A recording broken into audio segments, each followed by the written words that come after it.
그 다음에 제 3절로 가볼게요. 기간과 기한이라고 나와 있습니다.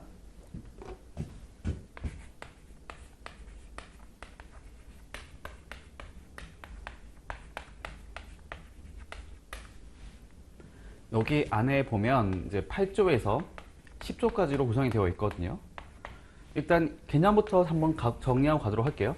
기간이라 하는 것들은 뭐를 말을 하는 거냐면은 언제부터 언제까지라고 이해하시면 돼요.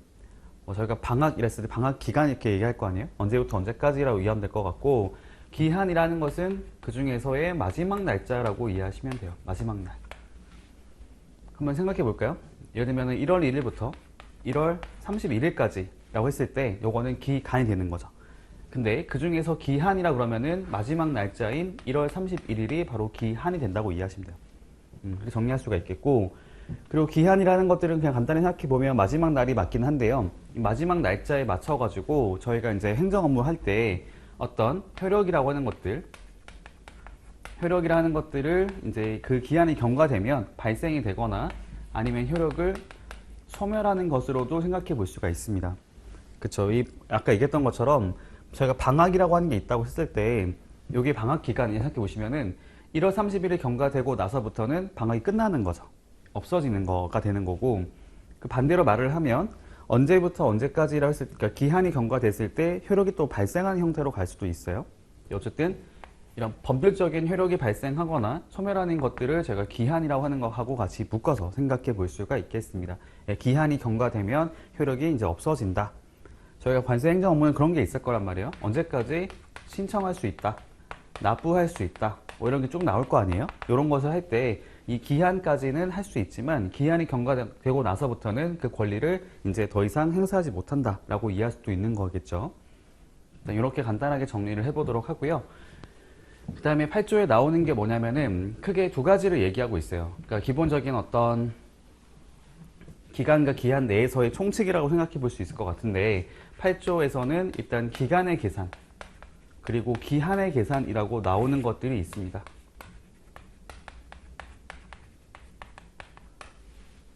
기간의 계산 같은 경우에는 일단 기본적으로 저희가 민법이라고 하는 것들을 따라서 하게 되어 있어요.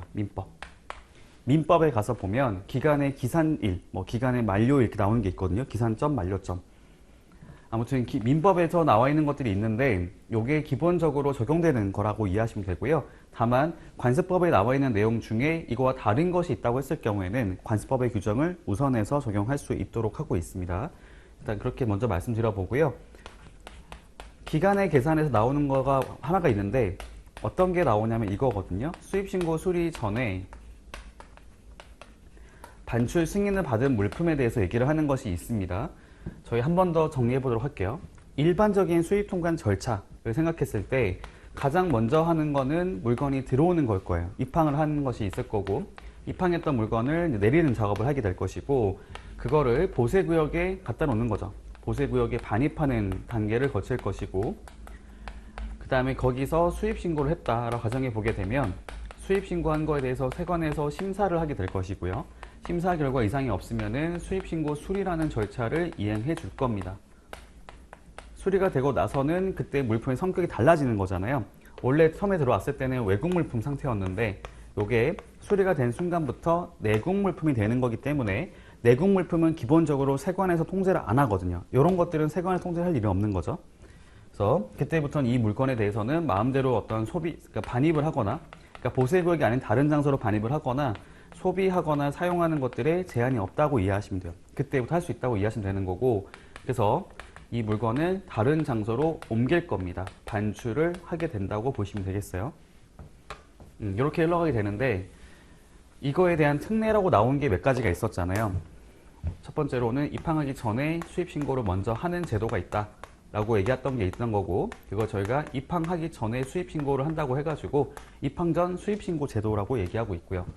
원래 원칙은 수입신고 수리가 되고 나서야 반출할 수가 있는데, 수리되기 전이라도 반출을 먼저 할 수 있도록 하는 제도가 있었어요.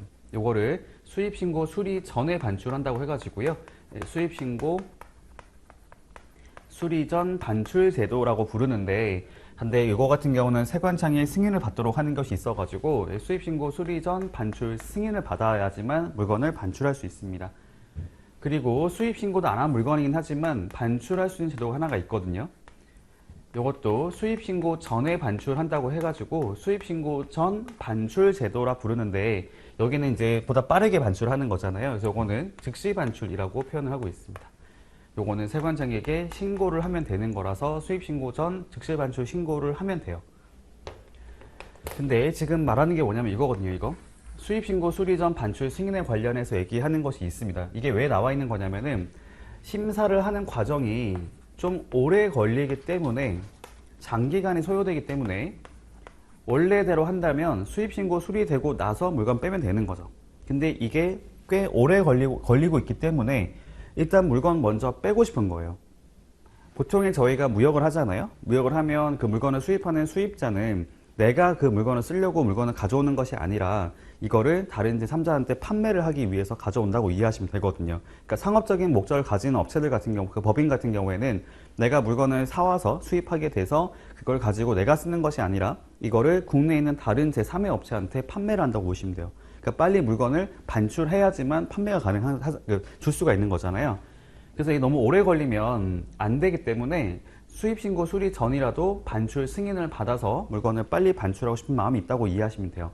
근데 그러면은 어쨌든 간에 수입신고 수리 전에 반출 승인을 받아서 반출된 물품은 외국 물품을 바뀌게 되잖아요. 바뀌게 되기 때문에 마음대로 사용 소비를 할 수 있는 건 좋은데, 근데 반출 승인 받고 나서 나중에 수입신고 수리가 될 거란 말입니다. 아직 수리되기 전이었던 거잖아요. 전이긴 하지만 이 심사가 다 2, 3월씩 끝나면, 다 문제에서 끝나면 그때는 나중에 수입신고 수리가 될 거란 말이죠.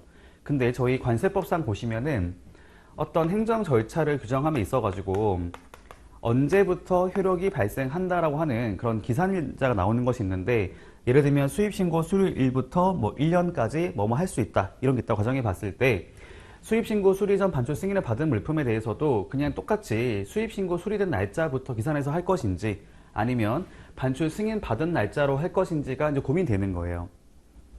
원래는 이게 맞는 거죠. 원래는 수입신고 수리된 날짜부터 계산하는 것이 맞긴 하지만, 다만 예외적으로 수입신고 수리 전 반출 승인을 받은 물품 같은 경우에는 요거는 이미 그때부터 물건을 사용할 수가 있는 것이고 수리되는 때까지 좀 시간이 걸릴 수가 있기 때문에 요때가 아니라 요걸 가지고 그러니까 수리된 걸로 간주한다라고 생각하시면 돼요.